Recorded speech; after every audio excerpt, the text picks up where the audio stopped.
Okay, today is something. It is September 10th. This is the Curriculum Instruction Committee meeting for Danny Boone School District. I am Julia Olafson. Mike Wolf. Brett Cooper.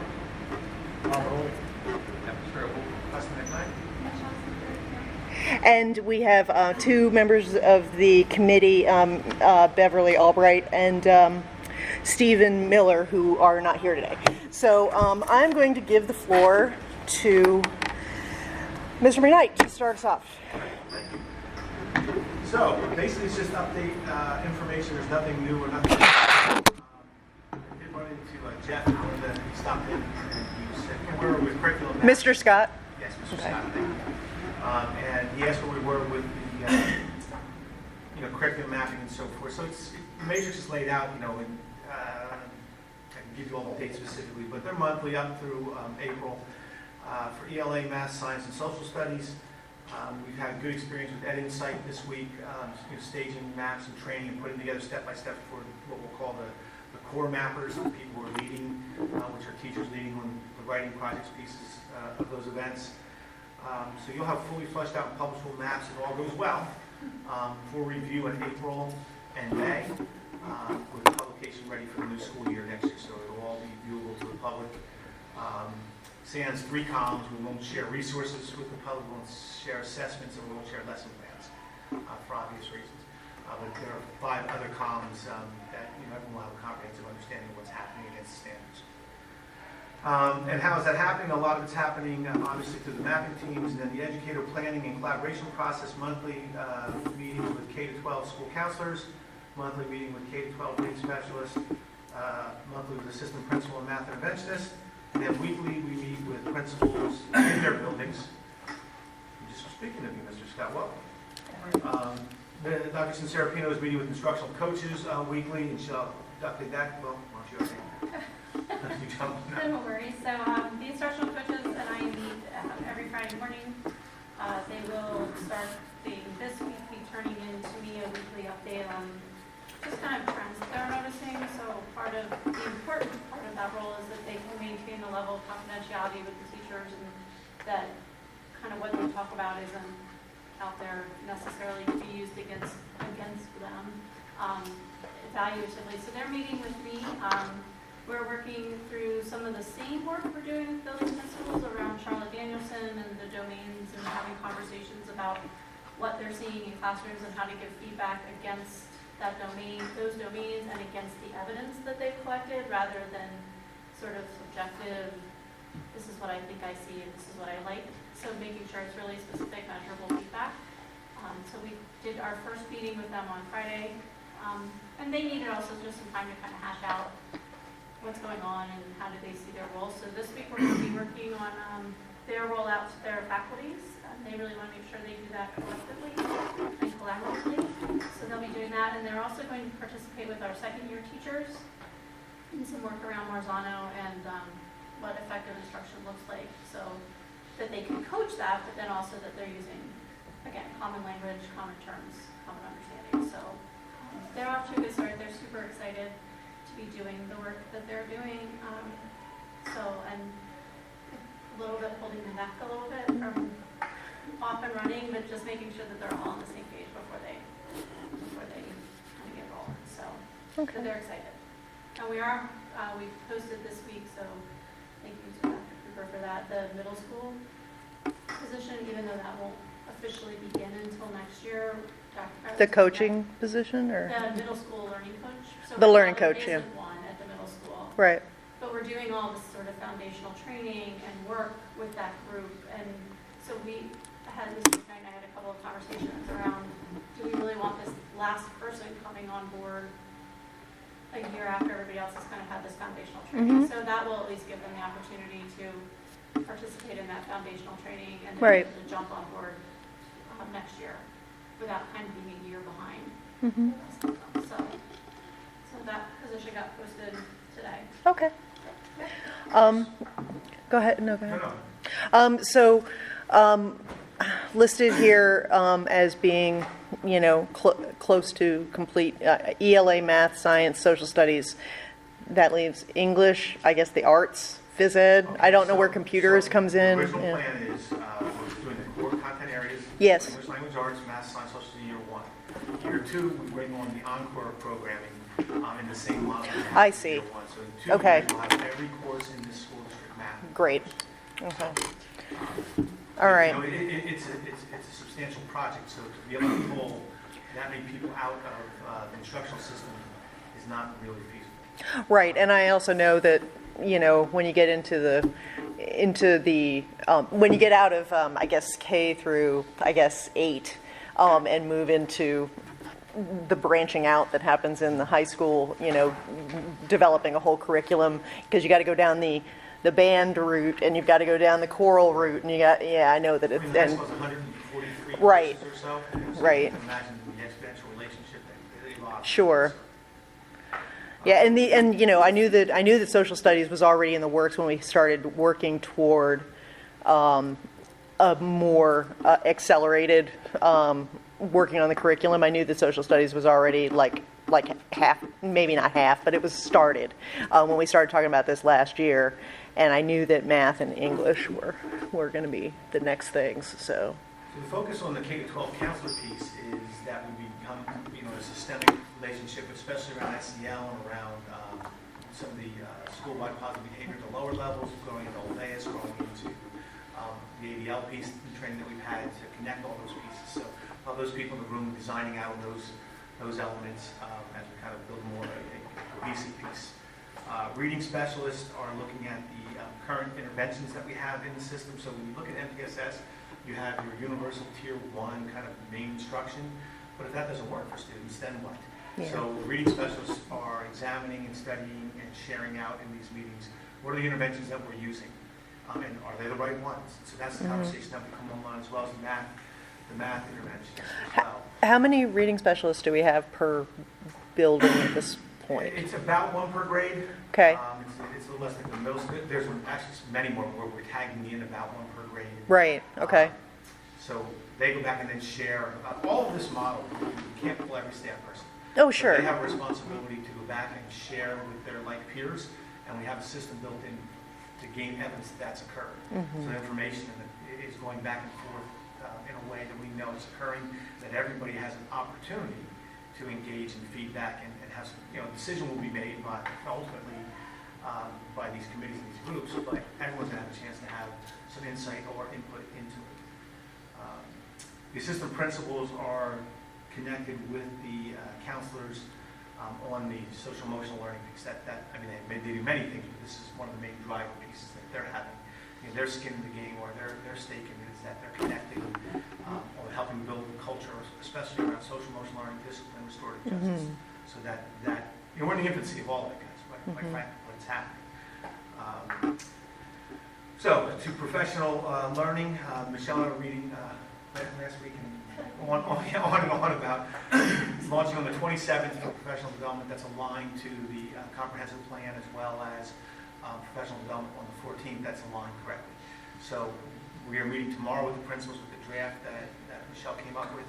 And you know, the principals need to have input, not final decision making, but input in this, because there's always things that we don't think about that they have to deal with in a daily way.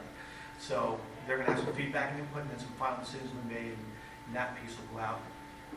And then we'll begin to work on January 7th and March 20th. I think are the next 2 events. Also in December, we'll start to frame out the following year. So in cooperation with the principals and directors, making sure that we have everybody has some insight into what's happening and how we build it out. The other piece, just because it was a chunk of change, but that's been the frontline piece isn't been running. So that was a piece of software. I'm sorry. Can you? The frontline piece Okay. that we agreed to purchase to take care of evaluations and managing Act 48 and professional Right. development and all of that, that's now also Up and running. So, And that'll be part of 14.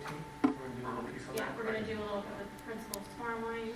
And then it really is pretty self-explanatory. But we'll come back around to that on October 14th with teachers, just to make sure they're logged in and their accounts are up and running and they know what they're looking at. Okay. On the quick standing items, MTSS implementation is going pretty well at the high school. They're in their first round of getting the benchmark assessment pieces. They maybe have more information for us, but that's the harder action. So, but they're assessing, and then we'll know who needs help right away, especially in the core keystone testable areas. And we're analyzing K to 8, to look at the system comprehensively. That conversation is ongoing, along with the co-teaching model. Do you want to weigh in on that before we move on? Co-teaching model? No, the MTSS implementation. No. Okay. Anything else? No. Pre-apprenticeships and apprenticeships, internships, if you go to the district page, you'll see that is flushing really well. There's a lot there already. It's interesting when you tag somebody, you put someone's name to it, a responsibility, they're connected to it, how much more quickly. For 3 years, we tried to get this moving forward at the high school, and we just could not get traction. As soon as we put one person and their name on it, all of a sudden we have 21 internships. Right. So it's really good. The state literacy plan and toolkits just connect back to the curriculum mapping. That we're aligning ourselves, with the state requirements, and right now we want to make sure that we're aligned, standards-wise, so that we're teaching the things that we make sure are going to be tested and measured. Building focus in terms of like their 2:30 to 3 o'clock time. The principals are providing professional development through Dr. Serapino's office with instructional coaches around domain 2 and domain 3, mostly domain 3 instructional practice. So it's all systematic and connected. We're making as much valuable use of that time as we can. In the past, we may not have used that time as effectively as we may have liked. So, Just a question. sure. So all the state testing that we're required to do, like what's their metric to say that their testing is doing what it was intended to do? Well, I mean, they validate it. It's researched and it's validated to be proved, in terms of statistical pieces that it does what it purports, or scores what it purports to score. And they update and refine each year. Each year that the testing goes, they kind of evaluate where they think the students overall in the state should be, and if they're not, sometimes they look back at their own testing and then maybe make improvements the next year, like any iterative. I guess what I'm asking though is, it's not necessarily a question you can answer, but if they have, their tests are whatever they are, and for the next 5 years, all the scores are going up. Like that's a data point, not a measure of achievement. Right, Well, like for the state. Like the state implemented the tests. And sometimes it's apples and oranges. So, But do you know what I'm saying? Like Yeah. the state implements the test and they say you should score whatever this number is, because that means that on average your students are meeting the minimum basic requirements. But if they're continuing to improve, like what's the measure to say that those tests are actually, and like the kids learning those things? Because I'm guessing, just like you just said, all the other school districts in the state are all trying to develop a curriculum that's going to teach them, the students, what they need to know to score better on those tests. So how do we know that those tests are, what's the goal of those tests? Like are they supposed to get more kids into college? Are they supposed to have, like what? they're basic skills tests. So I don't know if that's the right term you want to use. Do they have the minimum basic skills in reading, writing, ELA proficiencies, in math or algebra proficiencies, in science or biology? So they decided that what they're testing and those score levels determine that someone has a minimum skill set. minimum skill set. Correct. Mhm. Yes, correct. So and there's a normative piece too as well, and that's what the PBOS side is. Our students grow So against the population. if that's There's a the- criteria piece that you just described. But doesn't it seem odd that if the goal is just to make sure everyone's good at the very minimum skill sets, that we would base our curriculum on that type of goal, as opposed to having a curriculum that is addressing the kids at their various levels of capabilities? Like there's some kids that you just know aren't gonna, right? They're not gonna score high, Right. and so, like to me, the focus should be on getting 100% of the kids at the level of achievement to meet the minimum basic requirements. And the kids that are going to do that anyway, there should be some other curriculum for them, because they're going to. But if you want to look at it that way, not being an education expert, that's kind of what No Child Left Behind tried to address, and was a failed idea and it's gone. Yeah. And so. I'm just saying, like, I'd say, Mr. Scott, they do. I mean, there are only 3 courses in the high school, which are your end of career courses, right? Only 3 of those, and their 9th and 10th grade courses, are built to address the minimum competencies. There's 140 in our building that are part you described, these things for students to excel and go above and beyond that. so then the curriculum development to align with the PDE requirements is more what, at the elementary level? No, I would say probably K to 10 though is a fairer thing, but there are also national standards that people can go into in the arts and social studies that go beyond. The AP, for example, Advanced Placement College Board, they is significantly beyond that curriculum of what that would be, and we have, I don't know, 23, 25 of those courses. So it's not just a one-size-fits-all answer. There's layers to that, to your question, and layers to answers that are layered too. I don't, when we talk about what is required for the basic competency for things, it's like a different conversation than what we want for our kids to excel. Those are 2 different conversations. And we could always do better at both. But what we've been told by Pennsylvania Department of Education is that we need to work a little bit on those basic competency requirements. In the last couple of years, our scores say that, and whether or not it's fair, other schools around us are doing a little bit better job of it than we are, and so we have to get better at it. The paradox, I think, that's interesting is that you have our scores on the state test are not, as you said, where we'd like them to be, but then our scores on the SAT, for example, at the high school level, and on AP are outpaced nation, state. And I think that addresses what I'm saying. It's 2 different conversations. It is, and it's interesting. I've always felt this way about the high school situation, and I'll speak only to that, is that our kids in the high school know it's not a graduation requirement. They know it's not something that really has any impact on anything. ASVAB does, kids running in the military, our kids do fine on that. The PSAT, the SAT, the AP, like they do well there. There's a motivation to some of this as well. The student knows the test has no bearing on anything for them. And we've had a conversation, I think it might be one worth So pursuing. we used to offer parking passes or something? We did, and that got us in trouble, and jammed up on that window. So it was a special ed side, and then it was discriminatory, and all that kind of stuff. But here was something they did at Blairtown that I wish I would have thought of. You can take algebra. I know I hate to give many credit. Just begging to get out of there. So at the end of their courses counted for 90% of the grade, and then the Keystone exam was 10%, and that final piece of the grade came on in the summer, and it ensured that students took the assessment seriously. And then real criteria and I think that's interesting. I think that's something worth having a discussion about at a later time. Because those courses, those tests are designed to be end-of-course assessments. So if you're given an end-of-course assessment or final exam, so the state exam should be lining the eligible content of course. Sure. The standard, so it just. That's very comparable to New York Regents. That's what New York Regents does. I think, one of the things we also have to be cognizant of is the fact that, we're comparing apples to oranges from year to year to year with a group of kids. It's the cohort of kids that we want to make sure that we're paying attention to from the 3rd to 4th to 5th to 6th to 7th as they're taking these standardized tests. And then also, as Mr. McKnight mentioned, with the growth and how much those students are growing from year to year, are they needing at least 1 year's worth of growth? Because everybody should be meeting at least 1 year's of growth. If they're not and they're slipping back, then they've got to play catch up that following year after that. Or are they exceeding a year's worth of growth?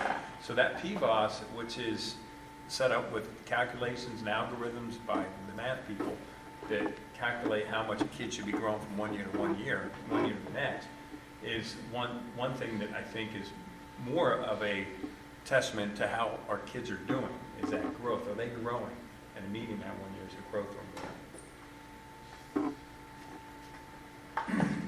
Does that address kind of like give you something to think about at least? It's more like, because I just feel like all the schools are chasing the same goal, right? They're all trying Right. to figure out the best curriculum to get their scores up. And then, as you mentioned, you made the point that then they get into high school and the whole curriculum's changed because there's now this Divergent goals. breadth of basically focuses. And how are they prepared for that when the first 8 years of their life, they're only focusing on curriculum that's designed to get their basic minimum requirement scores above. And that's where I feel like there's that disconnect. And then the only kid, and like you said, and I believe this, our top kids are good, and they're always there. And the top kids are competitive against any other school's top kids. It's that next tier down that I feel like, and the kids maybe the next step below that are the ones that get lost in the shuffle because they've been taught for the first 8 years of their school life, no matter where they go, not just here, any school district, because they're all doing the same thing, right? Like their curriculum solely based to get their basic minimum proficient scores up to a certain level, and then they get into 9th, 10th grade, and it's, and you know, I'm guessing that a lot of the kids, they don't even know how to select the courses. Like, what should I focus on? What should I do? Because everything's been so. Well, I think a lot of what Dr. Cinciarpino and Mr. McKnight have tried in the last several years is it's hard to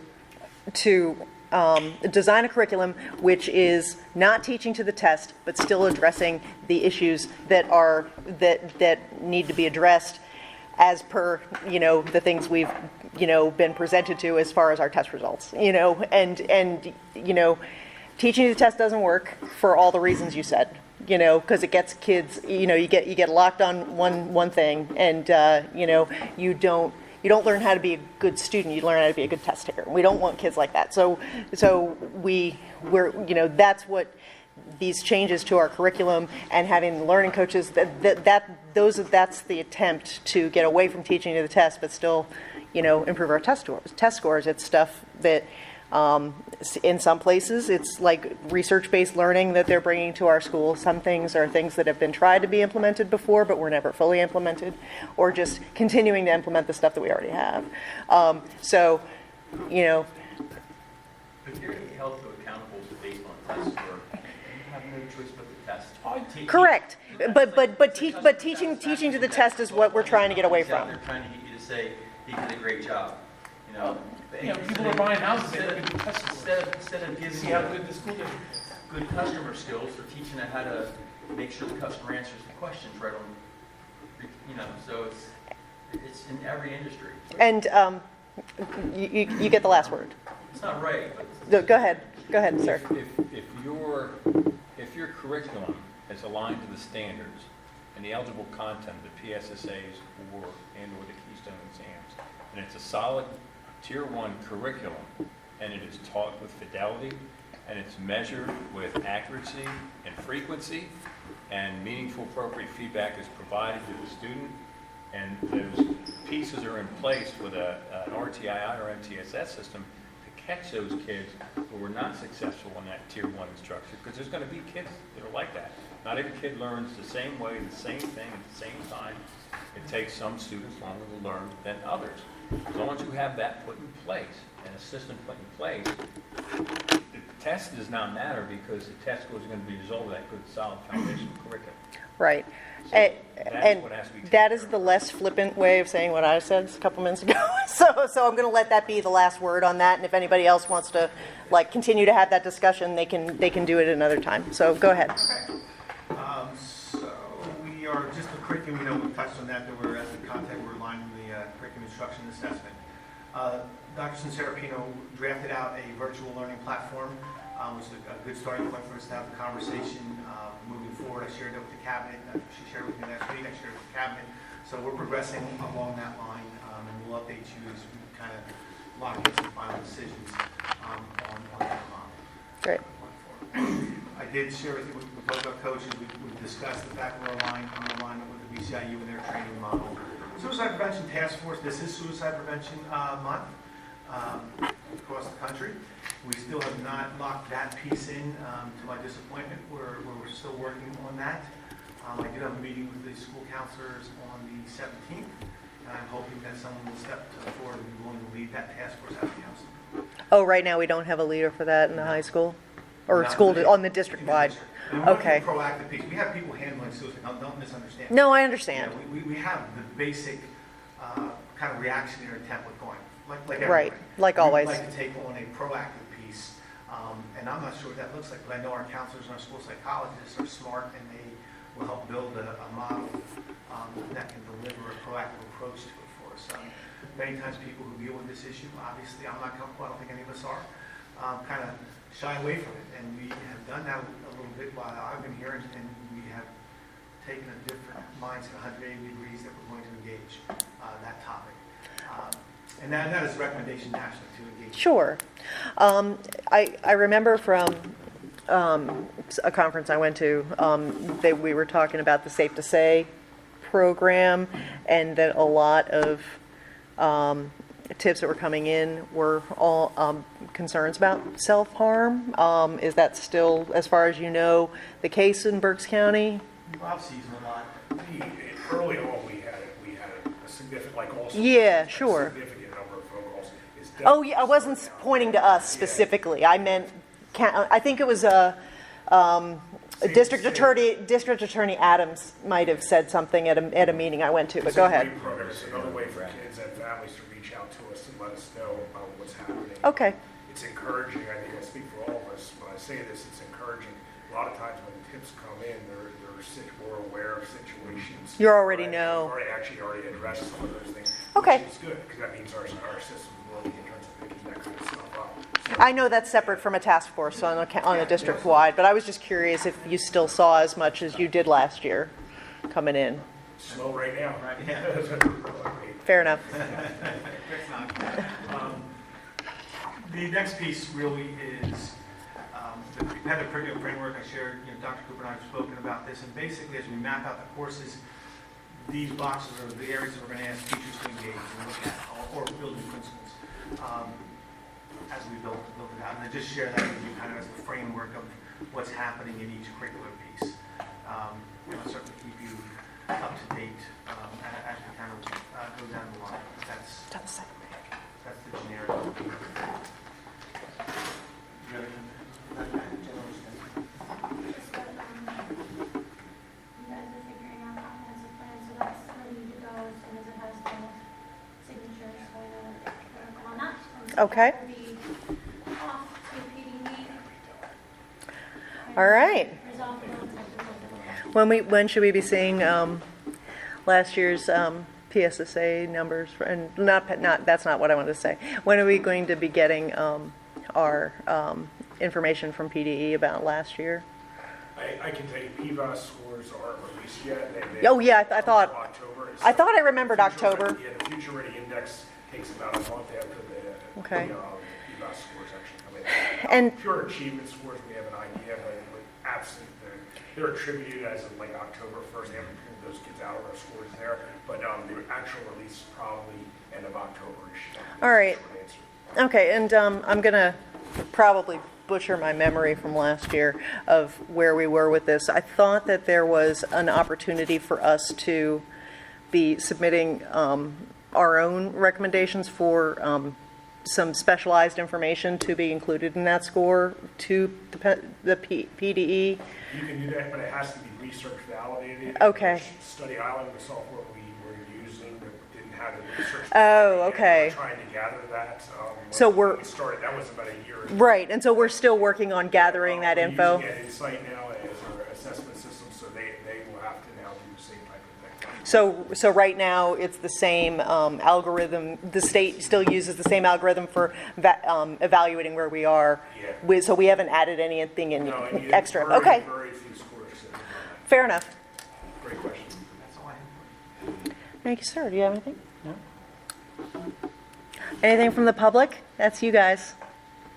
Yes, sir.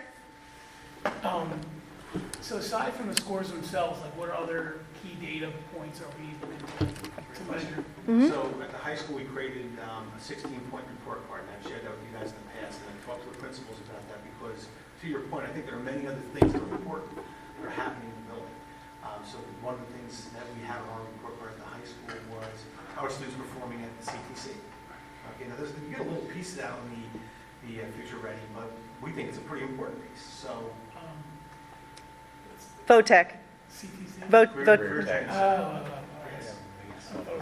Us olds call it VOTEC, and that's not what it is anymore. But they don't like that. Yeah, I know, right? I know, CTC. That's like, you're like casting shade on. I know.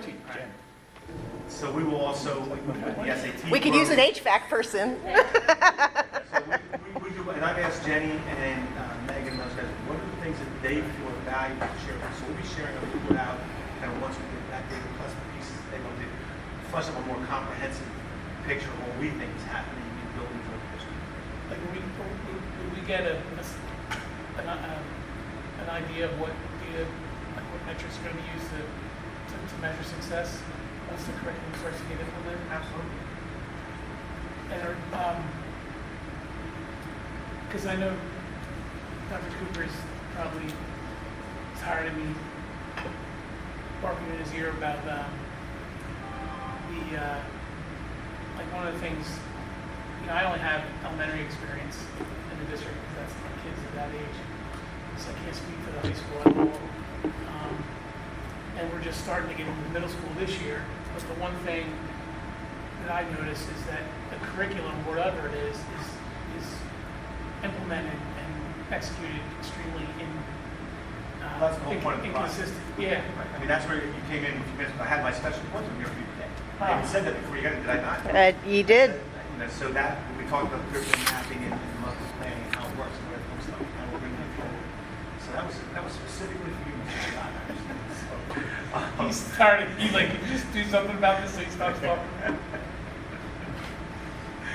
So yes, so those pieces, I mean, it's going to take 2 years. We're going to have core subjects in year 1, and then beyond core subjects, that's where we're going to use in year 2.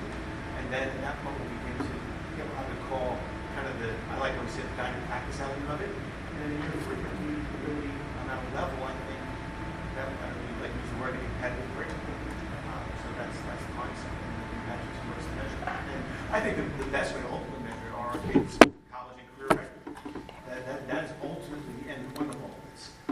And there are steps along the way from chapter 339 that can give us indicators of that's how chapter 59 is the college and career stage. Yeah, I couldn't agree more. I think that's probably hard for us to get because the kids go everywhere. Right. But definitely, is there a higher percentage of your kids successfully being accepted into? Well, we're looking at the first choice. One of the measures is how many of our students have been accepted into first choice opportunities. I don't want to say colleges anymore because there are kids, now as we are going into this apprenticeship and trade area harder, we want to know, and then what we want to see is what happened to them 1 year out. And so that is harder data to gather, but we do have some people who are tracking that now. We'll see the success rate on how well that gets tracked because kids self-report, or families self-report back, and colleges, because of FERPA, won't always give that information back to you. So there's a little bit of we want to see that they're persisting after a year in whatever programs they pick. So, if they went to college for a year and then said, I'm done, it didn't work out for me, I'm home, that we missed something somewhere on our part of setting them up. You'd be astonished how many kids nationwide are done with wherever they went and have to come home and regroup before the first year's out. I mean, when I first heard how many kids do that here, I was shocked. But Dr. Cooper and Mr. McKnight said, no, that's everywhere. That is everywhere. And that's, it's a bigger problem than just being in the right science class, but it's a huge problem, and one that we have to try to get a handle on here, but and learn from what other schools are doing better. Well, as a parent, I'm guilty of you get this college mentality. I had it with my sons. When I talk about the bills he's about to incur, and it's painful. And I think my one son would have probably, even though he's doing okay, would have had a lot less debt and been better served, becoming a master's partner. He likes that. He likes working in the construction field, and that's his wheelhouse. And apprenticing in carpentry, by the measure of did your kid get into college or into the military, that's a failure, but it's not a failure for that kid. Right. So. Those are the things we're looking at, to point out the metrics and what do we measure and how do we know we're doing a better job or not, I think is where we're focusing. And then the metrics around, again, aside from the test scores themselves, the metrics around where do we have problems? You know, where are we not hitting the mark? We think we've identified a lot of those, and now it's about having the conversation in the right way that still incentivizes, motivates people to recognize and engage in the growth beyond. That's what we're And yeah, it seems like one of the things that had been identified as one of the more significant roadblocks is something that's just taking a really long time to implement, and there's nothing you can do to get around it. It's not getting that curriculum lined up K to 12. It's not just something that can get turned around in 4 months. And anything else from our members of the public? And thanks. It is. Who knows what time it is? That clock doesn't work. It's 6:40, and we are adjourned. Thank you.